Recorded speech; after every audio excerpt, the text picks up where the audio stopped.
Assalamualaikum warahmatullahi wabarakatuh. Perkenalkan, nama saya Eza Zahrani Putri Suksma, nomor ASN 12 dari kelas 11K. Di sini, saya akan memaparkan mengenai permasalahan sosial. Permasalahan sosial yang saya ambil adalah ketidakadilan pemerataan pembangunan infrastruktur. Jalan raya adalah jalan utama yang menghubungkan suatu kawasan dengan kawasan lain. Jalan raya merupakan sarana transportasi darat yang digunakan untuk berkendara, berkelana antar satu tempat ke tempat lainnya. Biasanya, di jalan raya terdapat rambu-rambu yang menandakan peraturan lalu lintas yang wajib ditaati oleh masyarakat yang berkendara di jalan tersebut. Apabila masyarakat tidak mematuhi rambu lalu lintas, maka masyarakat tersebut dapat dikenai sanksi oleh aparat keamanan negara. Dikarenakan pelanggaran tersebut bisa membahayakan pengguna lalu lintas lainnya. Di jalan raya juga terdapat marka jalan yang memiliki banyak warna, seperti putih, kuning, dan lain sebagainya. Jenis marka jalan pun beragam. Beberapa memiliki bentuk gambar garis melintang, membujur, dan serong. Maksud dari adanya marka jalan ini yaitu mengarahkan arus dan laju dari kendaraan. Keberadaan berbagai jenis marka jalan ini juga memiliki peranan yang sangat penting di jalur lalu lintas jalan raya. Namun, tidak semua jalan raya di Indonesia ini memiliki ketahanan yang baik untuk digunakan. Banyak sekali jalan raya yang seharusnya tidak digunakan oleh masyarakat karena banyaknya lubang dan kerusakan jalan. Kerusakan-kerusakan yang timbul ini apabila terjadi hujan bisa menyebabkan tergenangnya jalan. Hal tersebut dapat membahayakan pengguna jalan raya karena tidak dapat membedakan mana lubang dan mana jalan raya yang seharusnya. Jalan raya tipikal seperti ini biasanya lebih sering ditemukan di daerah-daerah terpencil dibandingkan dengan daerah pusat kota. Dari deskripsi di atas, kita dapat menganalisis dengan beberapa teori permasalahan sosial. Yang pertama adalah teori struktural. Disebutkan bahwa masalah bisa muncul karena ketidakjalannya salah satu struktur atau pola hubungan yang mendasari suatu fenomena. Teori ini mengasumsikan bahwa struktur-struktur ini memiliki pengaruh yang signifikan terhadap perilaku individu dan kelompok dalam masyarakat. Yang kedua adalah teori fungsionalisme, di mana teori ini memandang bahwa masalah sosial muncul akibat disorganisasi sosial. Beberapa disorganisasi ialah patologi sosial, yaitu masalah sosial diibaratkan sebagai penyakit dalam diri manusia karena salah satu fungsi tidak berjalan dengan baik, dan beberapa pelaku dianggap sebagai perusak tatanan fungsi sosial di masyarakat.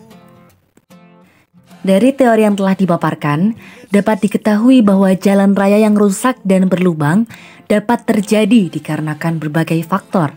Di antaranya ialah air, perubahan suhu, cuaca, temperatur udara, material konstruksi perkerasan, kondisi tanah dasar yang tidak stabil, proses pemadatan di atas lapisan tanah dasar yang kurang baik, dan tonase atau muatan kendaraan-kendaraan berat yang melebihi kapasitas. Dari alasan tersebut kita dapat mengetahui bahwa mengapa sulitnya mendapatkan fasilitas jalan raya yang baik atas ketidakmerataan jalan raya yang disebabkan oleh beberapa faktor yang seharusnya dapat diminimalisir dampak kerusakannya. Perlu kita sorot mengapa banyak jalan raya yang baru dibenahi namun sudah banyak yang berlubang, dan hal itu dapat merugikan masyarakat yang melewatinya. Walaupun beberapa faktor alami mempengaruhi kerusakan jalan raya, namun seharusnya material konstruksi jalan yang digunakan saat memperbaiki pun juga harus tahan dan kokoh, yang diperkirakan dapat berfungsi hingga beberapa tahun mendatang. Yang seharusnya bisa bertahan lama, namun karena material konstruksi yang buruk, beberapa jalan sudah berlubang dan tidak rata lagi. Terlebih apabila ada jalan raya yang rusak, terkadang sangat sulit untuk dapat terpenuhi keinginan perbaikan jalan raya, terutama di daerah-daerah terpencil. Hal ini berkaitan dengan teori struktural, di mana ada tatanan yang apabila ini terus-menerus terjadi, maka dapat menyebabkan dampak yang buruk bagi pengendara lalu lintas di daerah tersebut. Peran pemerintah pusat atau pemerintah daerah sebagai penyelenggara jalan seharusnya dipercepat untuk segera memperbaiki jalan atau memberikan tanda jika ada jalan yang rusak dan belum dapat dilakukan perbaikan jalan. Ketidakadilan pembangunan dan pemerataan infrastruktur jalan raya pun juga menjadi salah satu permasalahan yang serius. Karena saat pusat kota fasilitasnya sudah memenuhi, namun ketidakadilan bagi daerah-daerah terpencil pun masih bisa terlihat dari berbagai rusaknya fasilitas negara di daerah itu. Pemerintah seharusnya memperhatikan material-material yang disesuaikan dengan anggaran yang sehat guna memperbaiki fasilitas jalan raya. Karena sudah sepatutnya masyarakat diberikan jalan yang memadai sebagai hak warga negara untuk berkendara terutama di daerah-daerah terpencil. Sehingga fasilitas masyarakat itu bisa digunakan dengan baik oleh masyarakat setempat. Namun, apa yang terjadi apabila pemerintah setempat sudah melakukan perbaikan dan masih saja mendapati jalan raya yang rusak? Menyoroti dari hal ini, pemerintah pun seharusnya juga tegas terhadap oknum-oknum yang melebihi masa muatan terhadap barang yang dibawa. Hal ini juga menjadi fokus khusus karena kelebihan muatan bisa menyebabkan tidak meratanya jalan raya, yang hal itu juga bisa membahayakan masyarakat setempat. Hal ini berkaitan dengan teori fungsionalisme di mana terdapat beberapa fungsi yang tidak berjalan dengan baik dikarenakan beberapa oknum yang melanggar peraturan saat menggunakan fasilitas jalan raya. Penegasan mengenai muatan kendaraan sudah menjadi masalah yang cukup lama terhadap kerusakan fasilitas jalan raya. Sehingga seharusnya oknum yang melakukan hal seperti ini harus ditegasi oleh aparat keamanan negara sesuai dengan undang-undang maupun peraturan yang berlaku agar nantinya perbaikan maupun pemeliharaan jalan raya dapat diatasi dengan baik.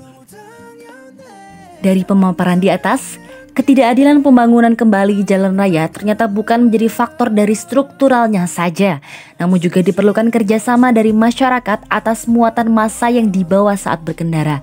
Hal ini menjadi fokus permasalahan dari sudut pandang pemerintah setempat maupun oknum yang melanggar agar ditegasi dengan baik sehingga fasilitas jalan raya dapat digunakan dengan baik, baik di pusat kota maupun di daerah terpencil, sehingga fasilitas akan berguna dan keadilan masyarakat dapat terpenuhi.